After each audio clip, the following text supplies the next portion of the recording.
கம்பனுடைய காப்பியத்தில் மகிழ்ச்சியான தருணங்களை அழகா பட்டியல் போட்டாங்க ரெண்டு பேரும். அதுவும் முத்துலட்சுமி இன்னைக்கு விட்டா நாளைக்கு வரைக்கும் பேசுவாங்க. சப்மிட் பண்ற மாதிரி எத்தனை பேச்சு. எருமை கண்ணு தண்ணிக்குள்ள இறங்கிச்சு, அண்ணன் கொஞ்சம் பால் குடிச்சிச்சு, அடாடாடாடாடாடா. அப்படியே அவங்க மாயவரத்துல இருந்து திருப்பனந்தாள் காலேஜுக்கு போகும்போது வர்ற காட்சியை பூரா அப்படியே இன்னைக்கு படம் பிடிச்சிட்டாங்க மேடையில. தெற்குல இருந்து வந்து இறங்கி ராமன் உட்கார்ந்துருக்கிறான்.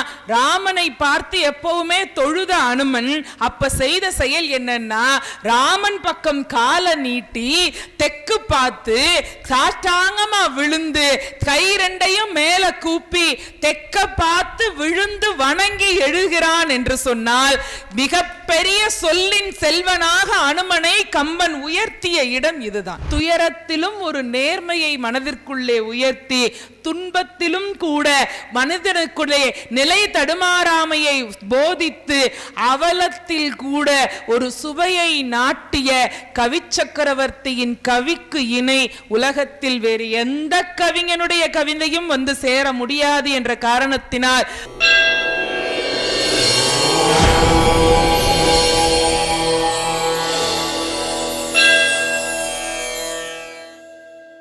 ஒரு கம்பன் விழா நிறைவு பெறும் பொழுது அந்த நிறைவு நாள் நிறைவு நிகழ்ச்சின்னு சொல்லுவாங்க. அது வந்து ஒரு ஃபுல் பெஞ்ச் ப்ரோக்ராமாக இருந்தால் ஒரு மனசுக்கு ஒரு நல்லா இருக்கும். அதான் ஒவ்வொருவருடைய பேச்சினுடைய சுவையும் வித்தியாசமாக அமைந்தால் அது ஒரு ஃபுல் பெஞ்ச். நம்ம எப்படி முழு சாப்பாடுன்னு சொல்கிறோமோ, இனிப்பு உப்பு உரப்பு துவர்ப்பு கார்ப்பு எல்லாம் சேர்ந்தாதான் அது முழு சாப்பாடுங்கிறது அர்த்தம். அதுபோல் இன்னைக்கு 4 பேச்சாளர்களும் மிகச்சிறப்பாக அவரவர்களுக்கு உள்ள அந்த தலைப்பை தொட்டு கம்பனுடைய காப்பியத்தில் எங்கேயெல்லாம் தங்களுடைய அந்த விஸ்தாரமான அந்த அறிவை கொண்டு நல்ல நல்ல முத்துக்களை எடுத்துக்கொண்டு வந்து கோர்க்க முடியுமோ அப்படி கோர்த்து இன்றைக்கு நம்முடைய திருச்செங்கோடு கம்பன் விழாவிலே கம்பனுக்கு ஒரு நல்ல முத்து மாலையாகவே இவர்கள் சூட்டி இருக்கிறார்கள் என்று சொன்னால் அது மிக இல்லை. அவர்களுக்கு மிகுந்த பாராட்டு. ஒவ்வொருவரும் ஒவ்வொரு பாணி. முதல் விஷயம், நல்ல ஒலி அமைப்பு. மைக் செட்டு நல்லா இருக்குண்ணே, அருமை வாழ்க்கை. ஏன்னா அது ரொம்ப முக்கியம் இல்லை. ஏன்னா நம்மளை மாதிரி அங்கேயும் இங்கேயுமா ஓடிட்டே இருக்கிறவங்களுக்கு இந்த ஒலி வாங்கி தான் இப்போதைக்கு எங்களுக்கெல்லாம் ஜீவன். அவர் நினைச்சாருன்னா கூட ஒரு 10 வருஷம் நாங்கள்லாம் தமிழ் தொண்டை ஆத்தலாம். பாதம் நீ ஆத்துனது அப்படின்னு அவர் நினைச்சாருன்னா இன்னைக்கே ஃபீஸ் கேரியரை கலட்டி விடலாம். ஏன்னா எல்லா வேலையும் சிரமம் உள்ளது தான். ஆனால் உயிரை உருக்குற வேலைகளில் ஒன்று பேசுறது. இந்த வோக்கல் கார்டுன்னு சொல்கிறாங்க இல்லையா, அந்த குரல் வளை. அது வந்து அந்த குரல் வளையும் காதில் இருக்கக்கூடிய அந்த செவிப்பறை, குரல் வளை செவிப்பறை, வார்த்தையை பாருங்க தமிழில். இந்த ரெண்டும் இருக்கே மனித உடம்புலேயே ரொம்ப ரொம்ப ரொம்ப மெல்லிய அங்கங்கள்ங்கிறது இது 2 தான். இந்த குரல் வளை கட்ட குரலாக இருக்கிறவங்களுக்கும் சரி, சன்னமாக ஊசி மாதிரி குரல் இருக்கிறவங்களுக்கும் சரி, குரல் வளைன்னு சொல்கிற அந்த பகுதி ரொம்ப மெல்லிய சின்ன சதை பகுதி. அதே போல காது மடலுக்குள்ள செவிப்பறை இருக்கு பாருங்க, அதுவும் ரொம்ப ரொம்ப மெல்லிய பகுதி. அப்படின்னா என்ன அர்த்தம்னா, ஏன் அப்படி ஆண்டவன் வச்சான் நமக்குன்னா, நீ பேசுகிற பேச்சு மென்மையா இனிமையா அதே நேரத்தில் தன்மையா இருக்கணும்.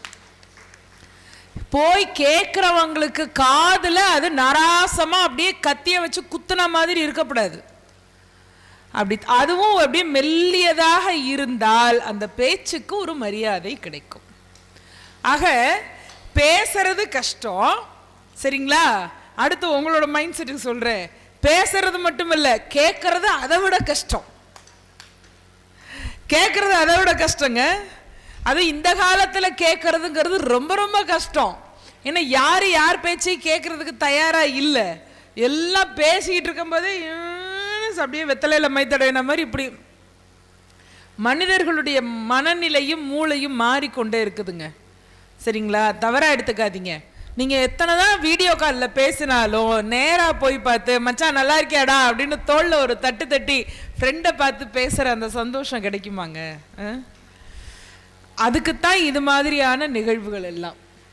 இதே பேச்சை புத்தகங்கள்ல அறிஞர்கள் எழுதியிருக்கிறத நீங்க படிக்கலாம், காணொலியில நிறைய பார்க்கலாம். ஆனாலும் மேடையிலே ஒருவரை பேச வைத்து அதை கேட்கக்கூடிய அந்த இன்பம் என்பது தனியான ஒன்று. அந்த அனுபவத்தை தரக்கூடியது இது போன்ற விழாக்கள். இதை ஏற்பாடு செய்திருக்கக்கூடிய அனைத்து பெருமக்களையும் மீண்டும் மீண்டும் பணிவோடு நன்றி தெரிவித்து, எங்களுக்கெல்லாம் அப்படி மேடையை கொடுத்தது மட்டுமல்ல, எங்களை எல்லாம் பேச வச்சிருக்கிற உங்க எல்லாருக்கும் என்னுடைய அன்பான நன்றி.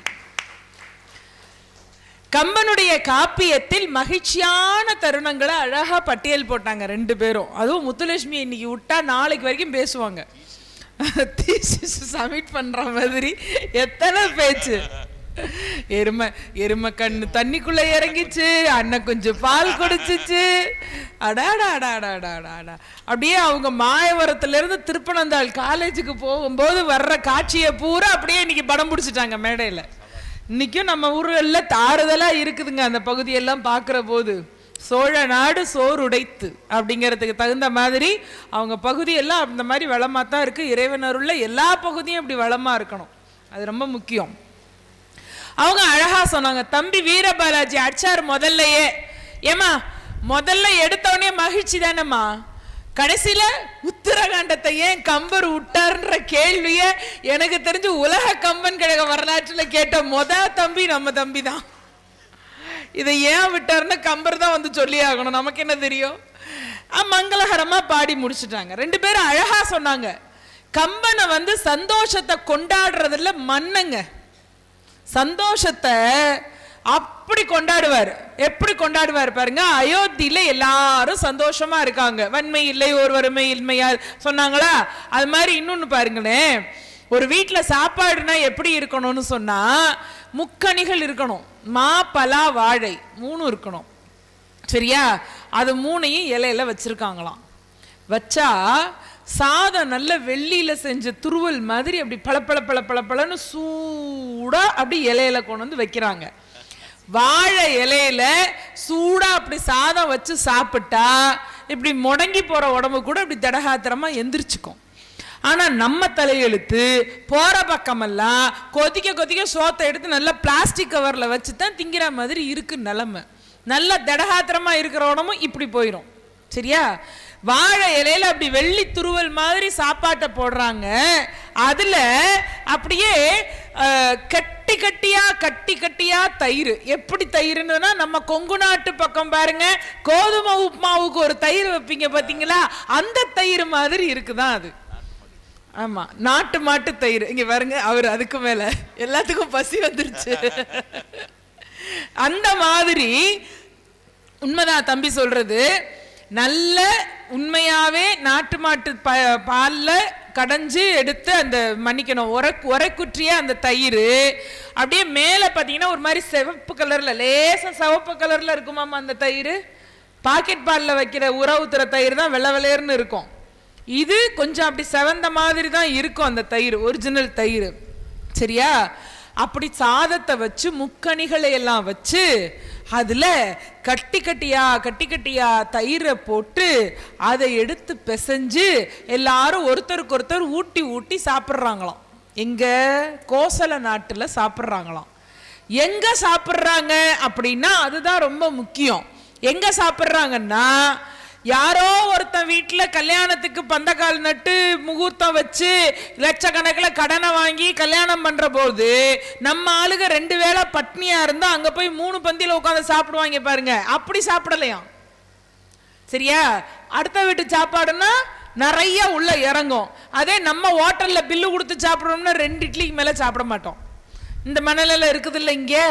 ஆனா அங்கயா எப்படியா இப்படி விருந்து சாப்பாட்ட அவங்கவங்க வீட்டுல அவங்கவங்க சொந்த சம்பாத்தியத்துல சம்பாதிச்ச சம்பாத்தியத்துல வாங்கின அந்த சாப்பாட்டை அவங்கவங்க சொந்தக்காரங்களோடையும் விருந்தினர்களோடையும் நண்பர்களோடையும் சேர்ந்து உக்காந்து சாப்பிட்றாங்களாம். இதை விட சந்தோஷம் ஏதாவது இருக்குமா? முந்து முக்கணியின் நானா முதிரையின் முழுத்த நெய்யின் செந்தயிர் கண்டம் இடை செறிந்த சோற்றின். தயிர் தான் இருக்கு, சாப்பாடு அங்கங்க இருக்கான். எப்படி பாருங்க, சாப்பாட்டுக்கு தயிர் விடல, தயிர் நிறைய இருக்கு, சாதம் அங்கங்க இருக்கா. செந்தயிர் கண்டம் இடையிடை செறிந்த சோற்றின் தம் தம் இல்லிருந்து தாமும் விருந்தொடும் தமரினொடும் அந்தனர் முதலோர் உண்டி அயிலுறும் அமலை எங்கும் என்று கோசல நாட்டினுடைய வளமையை, மக்களுடைய பரந்துபட்ட மனப்பான்மையை கம்பன் பாடுகிறார். சரிங்களா? இது கோசல நாட்டில் மட்டுமா? அப்படியே ஃப்ளைட்டு பிடிச்சி இலங்கைக்கு வராரு பாருங்க. அங்க மட்டும் என்னவா, ராவணனுடைய ஆட்சி ரொம்ப சிறப்பான ஆட்சி. ராவணனுடைய ஆட்சி சாதாரணம் இல்ல.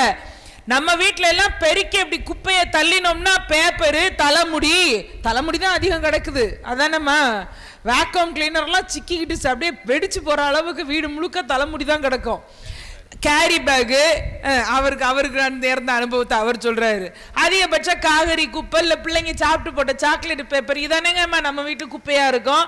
ஆனால் இலங்கையில ராவணேஸ்வரனுடைய ஆட்சியில அந்த அரக்கிமார்கள் அப்படி பெருக்கிறாங்களா. எங்க அரக்கிமார்கள் பெருக்கினாங்க. அரக்கிமார்கள்லாம் முதலாளி அம்மாவா இருக்கிறாங்க. அவங்களுக்கு தேவலோகத்து மங்கையர்களாகிய ரம்பை போன்றவர்கள்லாம் வந்து பணிவிடை செய்யறாங்களாம். அவங்கெல்லாம் வந்து மின்னலை புடிச்சு விளக்கமாறாக்கி பெருக்கிறாங்களாம். எப்படி பாத்துக்காங்க, வானத்துல அவங்க வீட்டு மாளிகையில மேல நின்னுக்கிட்டு மின்னல் மின்னுதா, அப்படியே அதை ஒடிச்சாலாம். ஒருத்தி ஒடிச்சு அதை எடுத்து அப்படி கூட்டுமாறா வச்சு பெருக்கிறாளாம். அப்படி பெருக்கி குப்பை அப்படி தள்ளுறா பாத்தீங்களா. தள்ளுற குப்பையில என்னடா இருக்குன்னு பார்த்தா கொஞ்சோண்டு வைரம், கொஞ்சோண்டு முத்து, கொஞ்சம் தங்க ஆபரணம், இதெல்லாம் குப்பையில போய் விழுகுதான். எங்க ராவணனுடைய ஆட்சியில இலங்கையில கழிக்கின்றார் அல்லர் கவல்கின்றார் ஒருவரை காணோம். அங்க எல்லாருமே சந்தோஷமா இருக்காங்க, எல்லாருமே கழிப்பா. இதுல மகிழ்ச்சி ஒண்ணு, மகிழ்ச்சிங்கிற இன்பம்ங்கிற வார்த்தை ஒண்ணு, மகிழ்ச்சிங்கிற வார்த்தை ஒண்ணு, ஆனந்தம்ங்கிற வார்த்தை ஒண்ணு, உற்சாகம்ங்கிற வார்த்தை ஒண்ணு, களிப்பு என்கின்ற வார்த்தை வித்தியாசமானது. சரிங்களா? கொள்ளேன் மனதில் நின் கோலமல்லாத அன்பர் கூட்டம் தன்னை வில்லேன் பரசமயம் விரும்பேன் வியன்மூவுலகுக்கு உள்ளே அனைத்தினுக்கும் புறம்பே உள்ளத்தே விளைந்த கள்ளே களிக்கும் களியே அழிய என் கண்மணியே. அபிராமி பட்டர் அம்பிகையை பார்த்து சொல்றார், உள்ளத்தே விளைந்த களிப்பே களிக்கும் களியே அழிய என் கண்மணியேன்னா, உலகத்துல இன்பம் அடையிறது வேற, ஆனந்தம் அடையிறது வேற, உற்சாகம் அடையிறது வேற. களிப்படையிறதுன்னு சொல்லுவாங்க பாத்தீங்களா, அது எல்லாத்தையும் தாண்டின பெரிய சந்தோஷம். அப்படி களியாட்டம் போட்டாமா அப்படின்னு சொல்லுவாங்கல்ல. திருவாதிரைக்கு களின்னு ஏன் தெரியுமா நம்ம கிண்டி சாப்பிட்றோம்? கிண்டி சாப்பிட்றோம்லம்மா, திருவாதிரைக்கு களி கிண்டி சாப்பிட்றோம்ல. அந்த களிக்கு என்ன, பல பேர் உன்னையெல்லாம் ஜெயில தள்ளி களி திங்க வைக்கிறேன்டா அப்படின்னு சொல்றான்னா அவன் தெரியாம சொல்றான்னு அர்த்தம். களினா சந்தோஷம்னு அர்த்தம், களிப்பு. ஏன்னா மார்கழி மாசத்துல திருவாதிரை நட்சத்திரத்துல ஆனந்த தாண்டவம் ஆடிய நடராஜமூர்த்தியினுடைய அந்த ஆனந்த தாண்டவ அற்புத காட்சியை பார்த்த பிறகு அந்த களிப்புக்கு ஈடு என எதுவும் கிடையாதுன்னு களி சாப்பிடுறோம். நம்ம விவரம் தெரியாதவன் தான் உன்னை உள்ளதள்ளி களி திங்க வைக்கிறேன்னு சொல்றதெல்லாம். தமிழ வார்த்தைகள் எத்தனை ஆனந்தம், எத்தனை களிப்பு சொல்லிக்கலாமா? அப்ப இலங்கையில கழிக்கின்றார் அல்லர் கவல்கின்றார் ஒருவரை காணும்னா கவலைப்படுறவன் ஒருத்தம் கூட கிடையாது இலங்கையில. சந்தோஷம் வந்துச்சா? அடுத்து கல்யாணத்தை பத்தி சொன்னாங்க. ராமனுக்கும் சீதைக்கும் கல்யாணம், என்ன சந்தோஷம்! அடாடாடாடாடாடா. இன்னைக்கும் கூட எங்க திரும்பி பார்த்தாலும் சீதா கல்யாணம் சீதா கல்யாணம்னா அந்த கல்யாணத்துக்கு அவ்வளோ ஒரு மகிமை தான், இல்லைன்னு சொல்லவே இல்லை. ராமனும் சீதையும் மணமேடையில வந்து உட்கார்ந்த காட்சி ஒன்றிய போகமும் யோகமும் ஒத்தார் என்கிறார் கம்பன். ரெண்டு பேரும் எப்படி இருக்காங்க? போகமும் யோகமும். இது என்னமா போகம்னா, இந்த உலகத்துல வாழறதுக்குன்னு ஒரு போகம் வேணும். நமக்கு வாழறதுக்கு பொருளாதாரம் வேணும், உடல் ஆரோக்கியம் வேணும், ஆசை வேணும். முதல்ல வாழ்க்கை மேல ஒரு பிடிமானம் வரணும்னா வாழணுங்கிற ஆசை இருக்கணும். அதுதான் இச்சா சக்தி.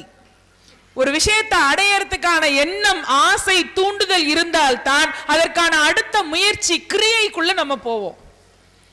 கிரியா சக்தி வரும், ஒரு செயல்பாடு நடக்கும். நடந்து முடிஞ்சா அதுல என்ன நம்மளுடைய தர்மம் சொல்லி கொடுக்குதுன்னா, இச்சை இருக்க வேண்டும், அதை நோக்கிய கிரியை இருக்க வேண்டும். இதை சாதித்து முடிந்த பிறகு இதுக்கு எனக்கு சம்பந்தம் இல்லை, எல்லாம் இறைவன் சித்தம் என்கின்ற ஞானம் இருக்க வேண்டும். ஞான சக்தி, அதுதான் முருகப்பெருமானுடைய வேல். சரிங்களா? இப்படி போயிட்டே இருக்கும்.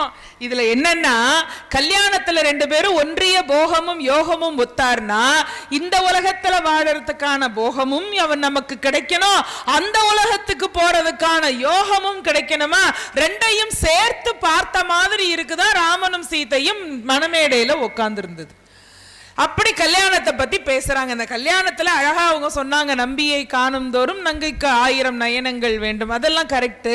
இதுல இன்னும் ஒரு சுவையான இடம், நீங்களாம் அழகா கேட்குறீங்கன்றதுனால சொல்றேன். சொல்லலாமாக்கா? சொல்லவா? பசிக்கிற மாதிரி இருக்கே உங்களுக்கு? இல்லையா? தோசை சாப்பிட்டு வந்தீங்களோ? நிஜமா இல்லையா? சரி, பசி பரவாயில்லன்ட்டாங்க. சீத்தை மணமேடைக்கு நோக்கி வர்றாமா. வர்ற போது எல்லாரும் அதை பார்த்து சந்தோஷப்படுறாங்க. அதுல ஒருத்தர், முக்கியமான ஒருத்தரும் சந்தோஷப்படுறாரு. என்ன சந்தோஷப்படுறாருன்னா, அவளோட பேரழக அப்பத்தான் எல்லாரும் பார்க்கறாங்க. மற்ற தேசத்து ராஜாக்கள் பார்க்கறாங்க, மங்கையர்கள் பார்க்கறாங்க, அப்சரஸ் மாதிரியான தேவ மங்கையர்கள் பார்க்கறாங்க, நாட்டு மக்கள் அப்படியே வியந்து பார்க்கறாங்க. ஏன்? அவளே மகாலட்சுமி, அவளே அழகுக்கு இலக்கணமானவள், அவளை அழகுபடுத்தி இருக்காங்க. இன்னும் அப்படியே அலங்கார பூஷிதியா வர்றா. அந்த மணமேடையில மண மண்டபத்துக்குள்ள அப்படி உள்ள வர்றாளாம். வர்ற போது அப்படியே பார்த்தா அப்படியே ஸ்டன் ஆகி நிக்கிறதுன்னு சொல்லுவாங்க பாத்தீங்களா, திகைச்சு போய் அட அப்படின்னு திரும்பி பார்ப்பாங்க பாத்தீங்களா, அது மாதிரி ஒரு வார்த்தை அதை கம்பன் கொண்டு வர்றாரு. இப்ப நான் ஆங்கிலத்துல சொன்னேன் ஸ்டன் ஆகிறது அப்படின்னு. அத ஸ்டன் ஆகிறதுனா திகைப்புங்கிறத தாண்டி தூய தமிழ்ல கம்பன் பயன்படுத்துற வார்த்தை என்னன்னா, அச் அப்படின்னு நிக்கிறானாம். யாரு நிக்கிறாங்க தெரியுமா? சீதையோட வயதுக்கு ஒத்த பெண்களோ அல்லது அவளை கல்யாணம் பண்ணிக்கணுங்கிற எண்ணத்துல வில்ல முறிக்க முடியாம நின்ன மற்ற தேசத்து மன்னர்களோ அப்படி இல்லை. அவங்கெல்லாம் அவ அழக பார்த்து திகச்சு நின்னா அது சர்வசாதாரணம். முற்றும் துறந்த முனிவனாகிய விஸ்வாமித்திரர் நிற்கிறாராம். அச்சன நினைத்த முதல் அந்தணன் நினைத்தான், பச்சை மலை படிவத்து ஒத்த அடல் ராம நச்சுடை வடிக்கண் மலர் நங்கை இவள் என்றால் இச்சிலை கிடக்க மலை ஏழையும் இரானோ என்று எழுதுகிறார் கம்பன். அப்படின்னா என்ன அர்த்தம்னா, அட அப்படின்னு அந்த பொண்ணை பார்த்த உடனே மனசுக்குள்ள விஸ்வாமித்திரர் நினைக்கிறாரா, இப்படிப்பட்ட ஒரு பேரழகி மனைவியா கிடைக்கிறான்னு தெரிஞ்சா, பச்சை மலை மாதிரி கருமையான நிறத்துல இருக்கான் பாருங்க ராமன், அவன் இந்த ஒரு சிலை என்ன சிலைனா, முதல்ல ஒண்ணு சொன்னேன் சிலைனா மலைன்னு சொன்னேன்னா, சிலைனா வில்லுன்னு அர்த்தம் உண்டு. இந்த வில்ல முறிச்சானா ராம, இந்த ஒரு வில்ல மிரிச்ச இருக்கலையா, இப்படி ஒரு பேரழகி மனைவியா கிடைக்கிறான்னா இந்த ராம இந்த ஒத்த வில்லு என்னையா 7 மலையவே ஒடிச்சு போட்டுற மாட்டானா? இதுல இருந்து வந்ததுதான் பின்னாடி பாரதிதாசனார் எழுதினாரு, கண்ணின் கடைப்பார்வை காதலியர் காட்டிவிட்டால் மண்ணில் குமரருக்கு மாமலையும் ஓர் கடுகாம்னு. அவர் எழுதினது இதுல இருந்துதான். அச்சனை நினைத்த முதல் அந்தணன் நினைத்தான். சரியா? இப்ப கல்யாணத்துல சந்தோஷம், கல்யாணம் முடிஞ்சு சந்தோஷம், எல்லாரும் சந்தோஷப்படுறாங்க. அப்படி எல்லாம் நிறைய அந்த சம்பவங்கள் போய்கொண்டே இருக்கின்றன. அப்படி போற போது இந்த காப்பியத்தை வரிசையா சொல்லிக்கொண்டே போனால் போய்கொண்டே இருக்கலாம். இப்ப அடுத்தது ஒண்ணு சொல்றேன், கம்பனுடைய அந்த நாடகம் எப்பேற்பட்டது என்பதற்காக. இப்போ சுந்தரகாண்டம், சீதையை போய் அனுமன் பார்த்துட்டு வந்துட்டாரு. பார்த்துட்டு வந்த பிறகு ராமன் முன்னாடி நிக்கிறார், இறங்கி திருவடி தொழுத பலத்துல. இப்ப சந்தோஷம், அது வரைக்கும் துன்பம், இப்ப சந்தோஷம் வந்தாச்சு. இப்ப அந்த சந்தோஷத்தை வெளிப்படுத்தணும். வெளிப்படுத்துறதுன்னா எப்படி வெளிப்படுத்துறது? கையை தட்டி ஆரவாடிக்கலாம், ஹஹஹான்னு சிரிக்கலாம், இன்னும் எதோ சொல்லலாம், எல்லாம் பண்ணலாம் இல்லம்மா. ஆனா அனுமன் செய்த செயல் என்ன தெரியுமா? வந்த உடனேயே ராமனை பார்த்து, நான் போனேனா, நான் வந்தேனா, நான் பறந்தேனா, நான் மைனாக மலையை பார்த்தேனா, அதுக்கு அங்க போனேனா, லங்காதேவிக்கு ஒரு குத்து விட்டேனா, இந்த கதையெல்லாம் பேசப்படாது. சில பயல்களை எல்லாம் நம்ம ஒரு வேலையை அனுப்பிச்சு விட்டோம்னா அவன் வந்து ரிசல்ட் சொல்றதுக்குள்ள நமக்கு ஹார்ட் அட்டாக் வந்துடும். பக்கு பக்கு பக்குன்னு டே விஷயத்த சொல்லி தொல்லடா டே பிபி ஏத்திடுவான். அந்த பாருங்க எவ்வளவு பசங்க ஏத்தி இருக்கிறாங்க பாவம் அவருக்கு. ஒரு விஷயத்த சொல்றதுன்னா அங்க பதற்றத்துல இருக்கிறாங்க. ராம சீதை இருக்காளா இல்லையா, எங்க இருக்கா, எப்படி இருக்கா, என்ன நிலைமையில இருக்கா ஒன்னும் தெரியல, கேட்கவும் முடியாது. ஏன்னா ரொம்ப பதற்றத்துல ரொம்ப உணர்ச்சியினுடைய பிழம்பா இருக்கிற போது வார்த்தை வராது. அதுலயும் நமக்கு ஒண்ணு தெரியுமா, வெளிநாட்டுக்கு போன நம்மளுடைய உறவினர் அங்கேயே இருக்காங்கன்னா ஒன்னும் தெரியாது. அடுத்த வாரம் ஃபிளைட்னா இப்ப மனசு படபடங்கும். அந்த ஃபிளைட் வர்ற நாளுன்னா இன்னும் மனசு கடகடன்னு அடிக்கும்.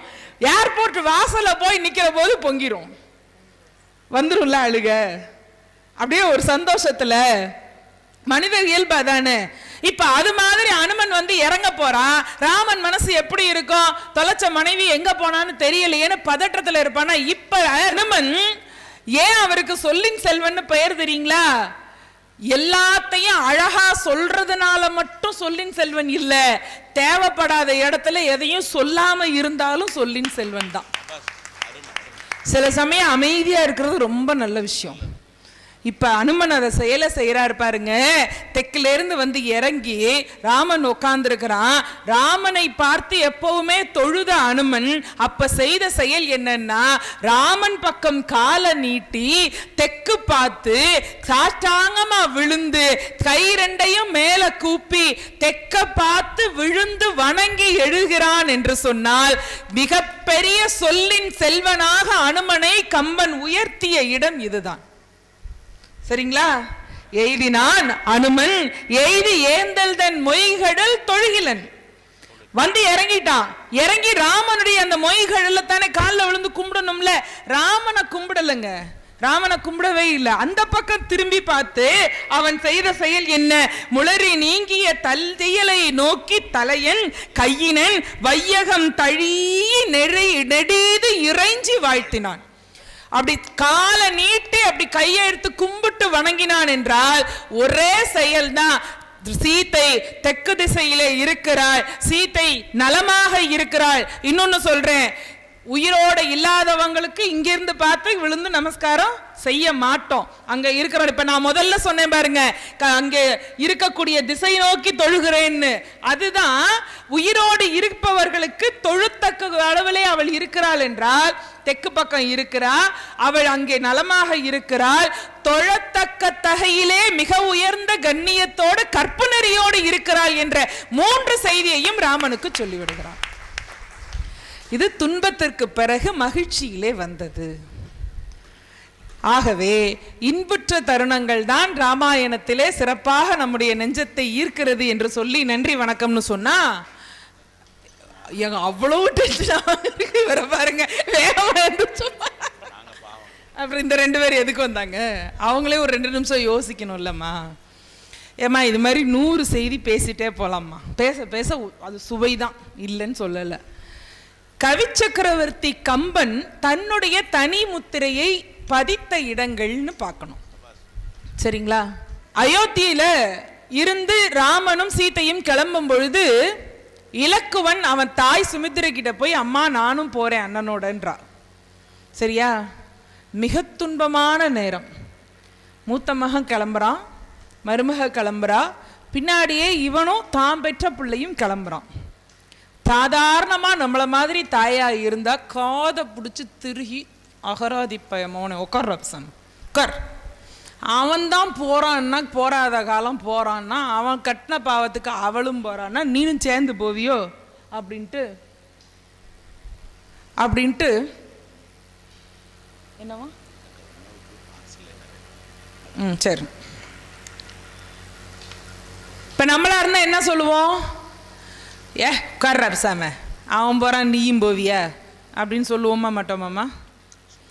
ஆனால் ஒரு தாய் சொல்கிறா பாருங்க ஒரு பிள்ளைய பார்த்து, இந்த பாரு அவன் பின்னாடி போ, கிளம்பி இப்போவே போ, நீ தம்பின்ற முறைமையிலெல்லாம் போகக்கூடாது, உறவுலெல்லாம் போகக்கூடாது, நீ அவனுக்கு அடியவன், அடியாரின் ஏவல் செய்தி. போன்னு சொன்னதே பெருசு, வேலைக்காரனா போன்னு 2வது தடவை சொன்னது ரொம்ப பெருசு.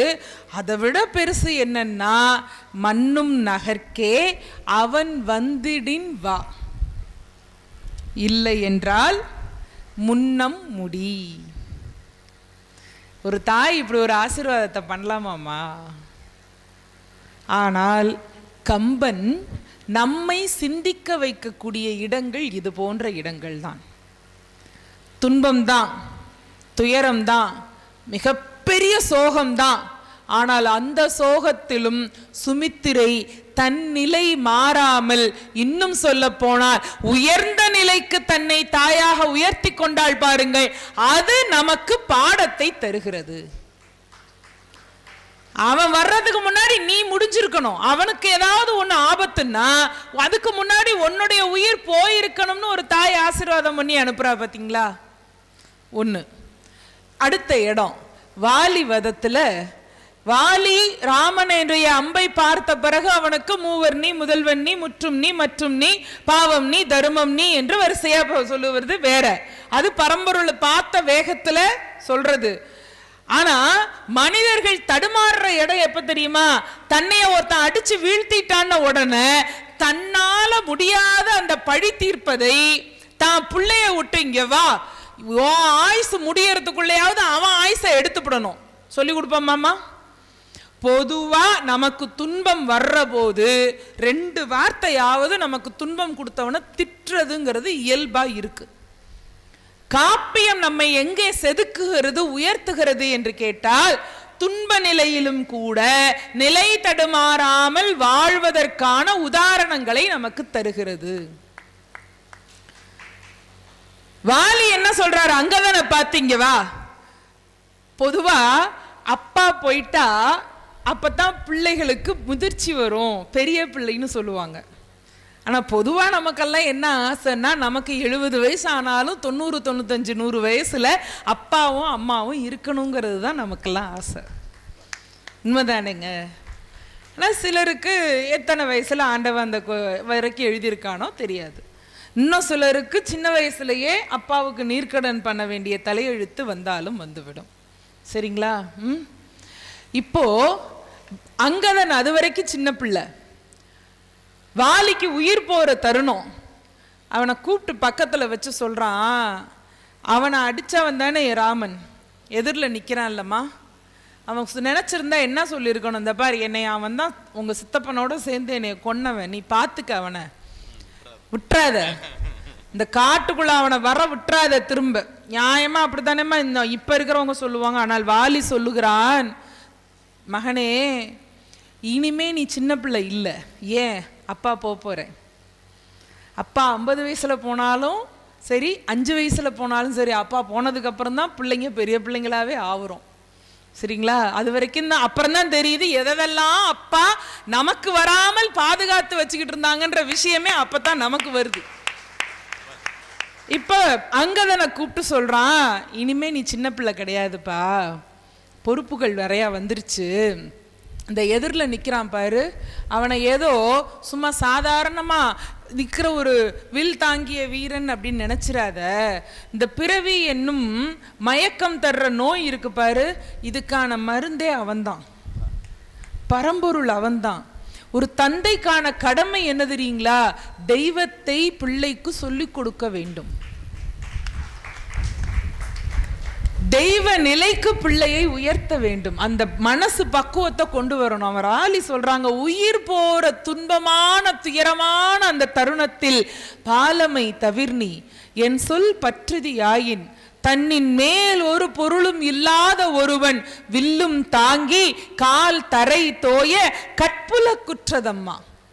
கண்ணுக்கு தெரியாதுடா தெய்வம், இந்த பார் நிக்குது நம்ம தெய்வம், கால் தரை தோய வில்லும் தாங்கி கற்புல குற்றதம்மா, மால் தரும் பிறவி நோய்க்கு மருந்தென வணங்கு.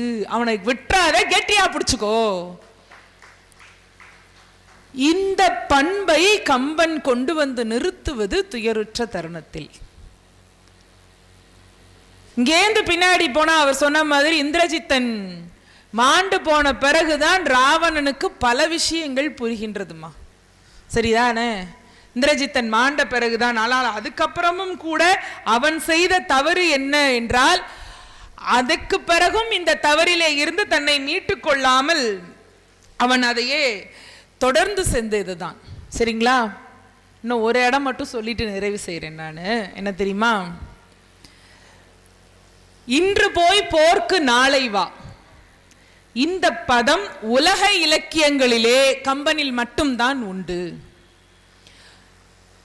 கோபமான தருணம், ஆக்ரோஷமான போர், யுத்தகலம், இந்த அவனை முடிச்சிடுறேன் அப்படின்னு இருக்கிற நேரத்தில் இன்னைக்கு போயிட்டு நாளைக்கு வா,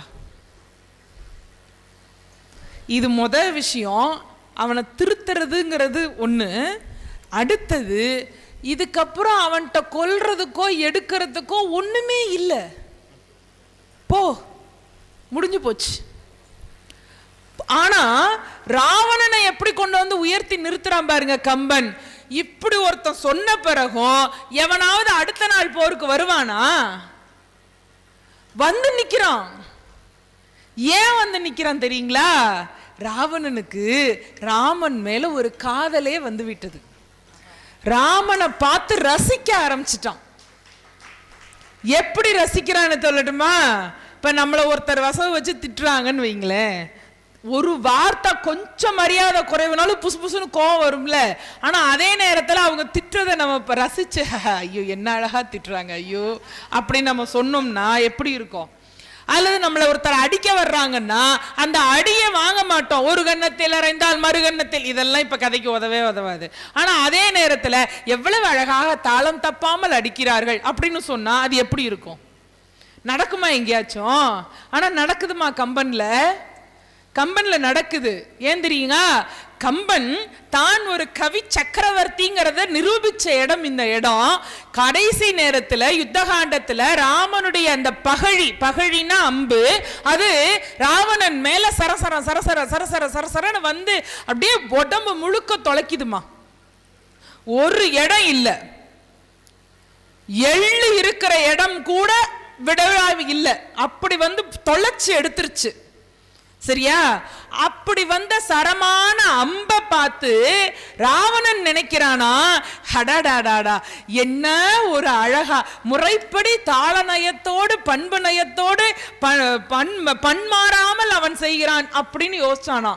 என்னடா அது சம்பந்தம் இல்லாம இருக்கேதுன்னு நினைக்காதீங்க, நிஜமா சம்பந்தம் இருக்கு. ஒரு பேச்சுன்னா எப்படி தெரியுமா? எழுத்துக்கள் வரிசை கட்டி நடந்து வந்தால் அது உரைநடை. இது திருவிக்கா ஐயா சொன்னது, நான் சொல்லல. எழுத்துக்கள் வரிசை கட்டி நடந்து வந்தால் அது உரைநடை. அதே எழுத்துக்கள் சுதி மாறாமல் தாளத்தோடு நடனமாடி வந்தால் அதுதான் இசை. அந்த மாதிரி ராவனுடைய அம்பு இவன் மேல வந்து சரசரமா குத்துதான்.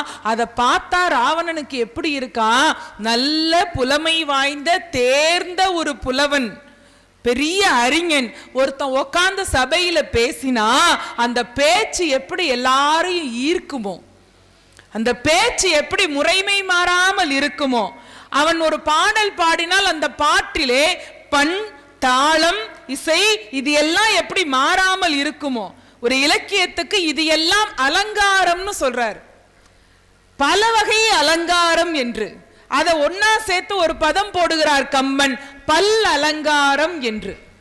சரிங்களா? ஒரு சிறந்த புலவனுடைய பேச்சு எப்படி பதம் சரியாக, பண் சரியாக, உரைநடையாக, பொருள் மாறாமல் எல்லோரையும் ஈர்க்கும் வண்ணம் அமையுமோ, அதுபோல ராமன் என் மேல் வீசக்கூடிய அந்த அம்புகள் எல்லாம் என் உடம்பெல்லாம் வந்து தைக்கின்றன. அது தேர்ந்த ஒரு புலவனின் பேச்சு போல மிக சுவையாக ஈர்ப்போடு இருக்கிறது என்று ராவணன் நினைக்கிறானாம். நல் இயல் கவிஞர் நாவில் பொருள் குறித்து அமர்ந்த நாம சொல் என செய்யுள் கொண்ட தொடையென தொடையை நீக்கி எல்லையில் செல்வம் தீரா இசையென பழுதிலாத பல் அலங்கார பண்பே காகுத்தன் பகழி மாதோ. பல் அலங்கார பண்பு போல இருக்கிறது காகுத்தனுடைய பகழி என்று கவிச்சக்கரவர்த்தி எழுதுகிறாள். இது யுத்தகாண்டத்தில் வரக்கூடிய ஒரு பாடல். பல்லலங்காரத்தை கொடுத்து எல்லா விதமான அலங்காரங்களோடு ஒரு பேச்சு இருந்தால் அது எப்படி எல்லோரையும் ஈர்க்குமோ அதுபோல ராமனுடைய அம்பு என் மேல் அழகாக வந்து பாய்கிறது என்று எதிர்நிலை நாயகனாகிய ராவணனை சிந்திக்க வைத்து அதன் மூலமாக போர்த்துறத்திலும் ஒரு பெரிய தர்மத்தை கொண்டு வந்து நிறுத்தி, துயரத்திலும் ஒரு நேர்மையை மனதிற்குள்ளே உயர்த்தி, துன்பத்திலும் கூட மனிதனுக்குள்ளே நிலை தடுமாறாமையை போதித்து, அவலத்தில் கூட ஒரு சுவையை நாட்டிய கவி சக்கரவர்த்தியின் கவிக்கு இணை உலகத்தில் வேறு எந்த கவிஞனுடைய கவிதையும் வந்து சேர முடியாது என்ற காரணத்தினால் மகிழ்வுற்ற தருணங்களை ஆடினர் பாடினர் அப்படின்னு கைத்தட்டி ஆரவாரமாக பாடுவது என்பது பெரும்பாலும் இயல்பான ஒன்றுதான். அது புலவர்களுக்கு இயல்பு, ரொம்ப கைதேர்ந்த கலையாக இருக்கும். ஆனால் துயரமான நேரத்தில் கூட சொல்லலங்காரத்தை பயன்படுத்தி அந்த நேரத்தில் ஒரு நல்ல செய்தியை சொல்லி அறத்தை வலியுறுத்தி வரக்கூடிய கதை மாந்தர்களுடைய தன்மையையும் நம் மனதிற்குள்ளே ஒருபடி உயர்த்தி காட்டிய கம்பனுடைய கவிகளிலே துயருற்ற தருணங்கள் தான் நம் நெஞ்சை நீர்த்திருக்கிறது என்று சொல்லி நல்ல வாய்ப்பிற்கு நன்றி கூறி நிறைவு செய்கிறேன். நன்றி, வணக்கம்.